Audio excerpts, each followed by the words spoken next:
Tiristor. Um tiristor é um componente eletrônico de 4 camadas, tá? A gente viu o diodo, que é um componente eletrônico de 2 camadas, né? Um semicondutor de 2 camadas. Vimos o transistor, que é um semicondutor de 3 camadas. E agora, nesta agenda, nós vamos ver o tiristor, que é um componente eletrônico, mais especificamente um semicondutor de 4 camadas, tá? Vamos então para o nosso primeiro slide.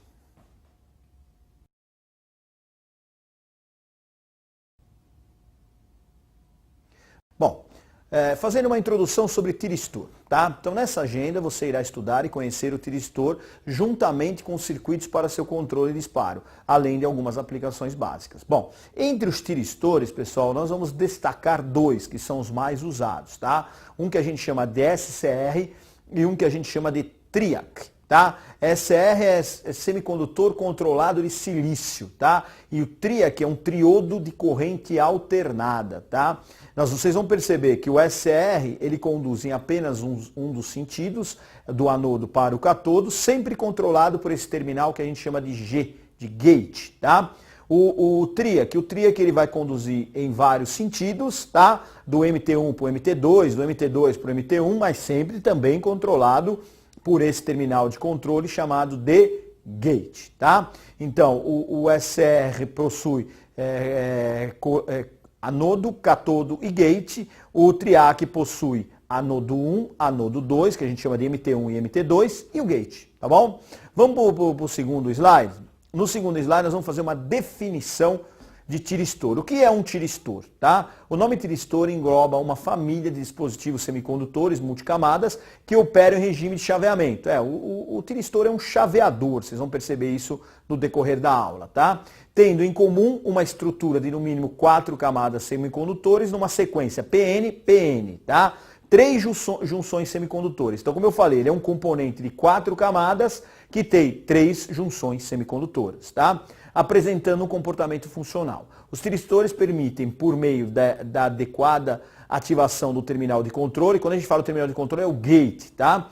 O chaveamento do estado de bloqueio para o estado de condução, sendo que alguns tiristores, mas não todos, permitem também o chaveamento do estado de condução para o estado de bloqueio, também pelo terminal de controle. Como exemplo de tiristores, podemos citar o SCR e o TRIAC, tá aí, ó. Simbologia do SCR e simbologia do TRIAC, tá?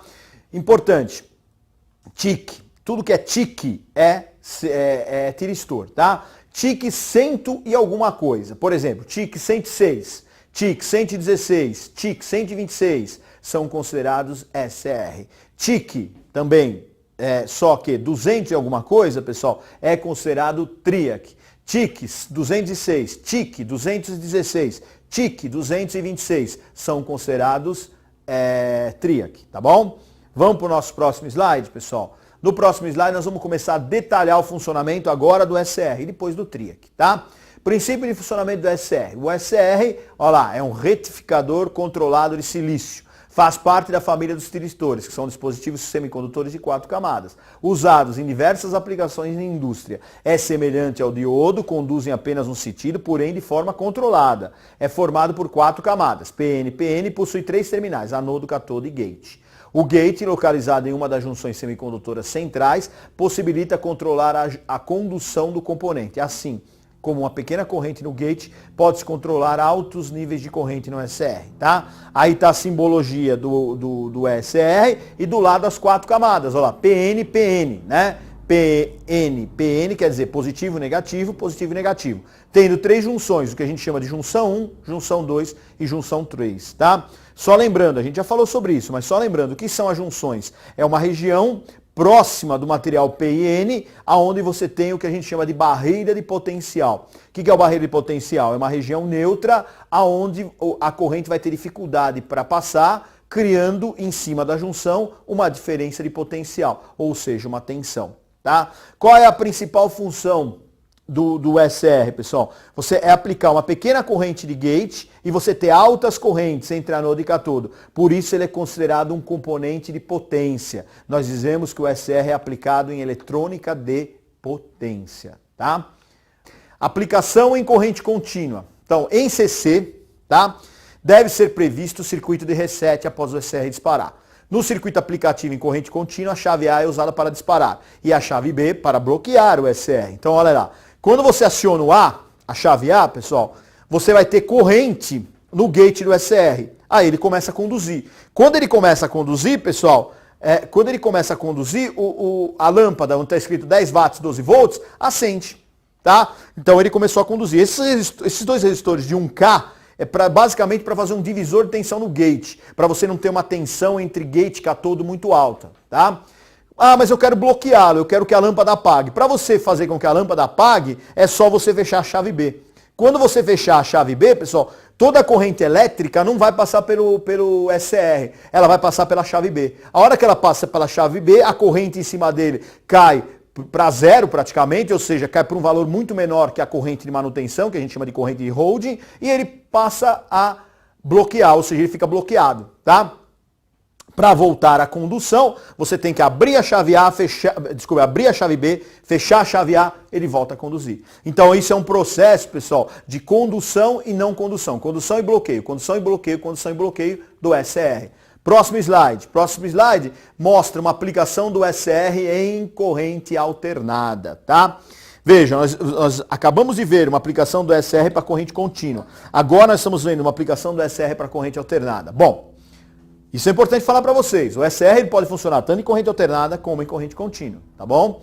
Em corrente alternada, você tem uma tensão da rede, que é uma tensão elétrica, tá? Em corrente alternada, você tem R1 e R2. O R1 é um resistor fixo, o R2 é um potenciômetro. A gente já viu o potenciômetro. O que é um potenciômetro? É um resistor variável, tá? E a composição do R1 e do R2 forma o que a gente chama de RX, tá? E o que é o RL? O RL é uma carga. O que pode ser uma carga? Qualquer coisa que eu vou controlar a potência sobre ela. Dá um exemplo para vocês. Por exemplo, um motor elétrico pode ser considerado para a gente uma carga, tá bom?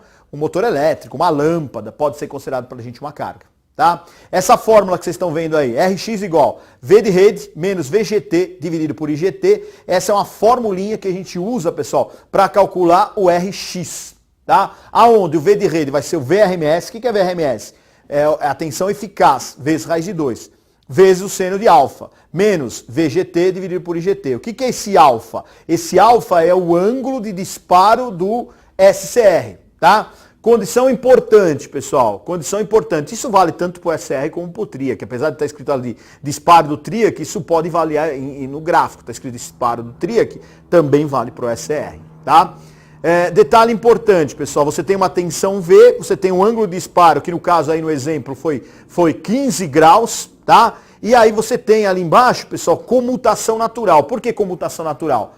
Aí tudo eu estou falando do gráfico, tá? No gráfico está abaixo aí. O que é comutação natural? Comutação natural é porque ele já bloqueia quando vem o semiciclo negativo. Porque como a corrente inverte de sentido, ele não tem mais como conduzir. Ele só vai conduzir em um determinado sentido. E ele vai ter uma tensão que a gente chama de tensão de disparo. Que nesse caso específico, pessoal, é para 15 graus, tá? Mas isso pode mudar de acordo com o valor do RX. Detalhe importante, pessoal, esse RX vai variando de acordo com o ângulo de disparo que eu quero. E aí você vai ter tensão maior ou menor em cima da carga RL. Automaticamente você vai ter potência maior ou menor em cima da carga RL.